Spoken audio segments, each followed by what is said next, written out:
देख रहे हैं टीएनपी न्यूज। आपके साथ मैं हूं अंकिता। पाकिस्तान के खैबर पख्तूनख्वा में कुर्रम जिले में जबरदस्त सांप्रदायिक हिंसा भड़क गई है। शिया सुन्नी संप्रदाय के बीच लंबे समय से जारी हिंसा में अब तक 150 लोगों की मौत हो चुकी है। रविवार को ही हिंसा में 21 लोग मारे गए। लेकिन सवाल यह है कि पाकिस्तान में इन हालातों की वजह क्या है? क्यों मुस्लिम देश पाकिस्तान में लोग एक दूसरे के खून के प्यासे हो चले हैं? इस्लाम के नाम पर भारत से अलग होने वाला पाकिस्तान मजहबी पागलपन के उस अंधे कुएं में धंस गया है जहां से उसका निकलना लगभग नामुमकिन है। शिया सुन्नी समुदाय के बीच ये हिंसा 21 नवंबर को पाकिस्तान के खैबर पख्तूनख्वा प्रांत के कुर्रम जनजाति जिले में शुरू हुई। यहाँ कुर्रम जिले में शिया समुदाय का काफिला गुजर रहा था, जिस पर घात लगाकर हमला किया गया। शियाओं का ये काफिला पेशावर से पारा चीनार जा रहा था। इस हमले में 42 लोगों की मौत हो गई थी। इसके बाद शिया समुदाय ने जवाबी हमला किया और हिंसा बढ़ती चली गई। दोनों समुदाय के लोग बड़ी संख्या में मारे गए। पाकिस्तानी अखबार डॉन की रिपोर्ट के मुताबिक काफिले पर घात लगाकर चारों तरफ से हमला किया गया था। शिया और सुन्नी के बीच संघर्ष मजहबी है। दोनों ही कुरान और शरीयत को मानते हैं। हालांकि इसके बावजूद प्यू रिसर्च का एक सर्वे बताता है कि ज्यादातर सुन्नी शियाओं को मुसलमान नहीं मानते। दोनों के बीच ये संघर्ष पैगंबर मोहम्मद की मृत्यु के बाद से ही जारी है। पैगंबर मोहम्मद की मृत्यु के बाद शिया एक तरफ हजरत अली इब्न अली तालिब को तो सुन्नी अबू बकर को अपना खलीफा मानते हैं। शिया और सुन्नी के बीच संघर्ष की असली वजह खलीफा को लेकर है। भारत से अलग होने के बाद से ही देश की रगों में कट्टरपंथ का ऐसा जहर भरा गया कि देश का हर दूसरा शख्स जिहादी बन चुका है। इसका ताजा उदाहरण शिया और सुन्नियों के बीच छिड़ी लड़ाई है।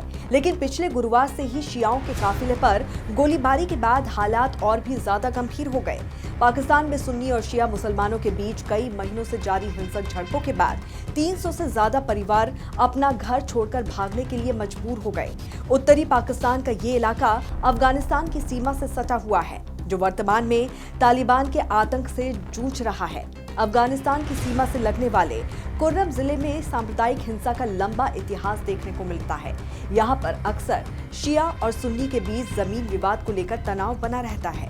कुर्रम जिला कबीलाई इलाका है। 2023 तक यहाँ की अनुमानित आबादी 7.85 लाख के आसपास थी। कुर्रम में लगभग 45% शिया हैं। शियाओं की ज्यादातर आबादी अपर कुर्रम में रहती है, जबकि लोअर और सेंट्रल कुर्रम में सुन्नियों का दबदबा है। एक वक्त था जब लोअर और सेंट्रल कुर्रम में भी शियाओं का दबदबा हुआ करता था। न्यूयॉर्क टाइम्स की रिपोर्ट के मुताबिक कुर्रम की डेमोग्राफी तब बदलनी शुरू हुई जब 1980 के दशक में अफगानिस्तान के शरणार्थियों का आना शुरू हुआ। पाकिस्तान एक सुन्नी बहुल देश है। 2001 में जब अमेरिका ने अफगानिस्तान पर हमला किया तो वहां से लाखों की संख्या में सुन्नी भागकर पाकिस्तान आए। पाकिस्तान के कई इलाकों में अफगानी सुन्नी बस गए, लेकिन कुर्रम के शियाओं ने सुन्नियों को यहाँ पर नहीं आने दिया। इस कारण संघर्ष और बढ़ा। कुर्रम में सांप्रदायिक हिंसा की वजह सिर्फ यहाँ की स्थानीय आबादी ही नहीं, बल्कि यहाँ हिंसा के पीछे कथित रूप से सऊदी अरब और ईरान को भी जिम्मेदार माना जाता है। दर्जनों मौतों के बाद रविवार को दोनों गुटों के बीच 7 दिन का सीज फायर हो गया है। खैबर पख्तूनख्वा की सरकार ने एक हाई लेवल कमीशन बनाने का फैसला लिया ताकि शिया और सुन्नी के बीच का विवाद सुलझाया जा सके। केपीके प्रांत की सरकार के प्रवक्ता बैरिस्टर मोहम्मद अली सैफ ने बताया कि समझौते के तहत दोनों समुदाय के बुजुर्गों ने फैसला किया कि मारे गए लोगों के शव एक दूसरे को लौटा दिए जाएं। बैठक में इस बात पर भी सहमति बनी कि जिन लोगों को कैदी बनाया गया था उन्हें भी लौटा दिया जाएगा। पाकिस्तान के स्वतंत्र मानवाधिकार आयोग ने कहा है कि स्थिति मानवीय संकट तक बढ़ चुकी है। स्थानीय प्रतिद्वंदी समूह तक हथियार पहुंचाए जा रहे हैं, जो ये दर्शाता है कि सरकार इस क्षेत्र में हथियारों को कंट्रोल करने में नाकाम साबित हो रहा है। तो इस पर आपकी क्या राय है, जरूर हमें बताइए कमेंट करके। जुड़े रहिए टीएनपी न्यूज के साथ। नमस्कार।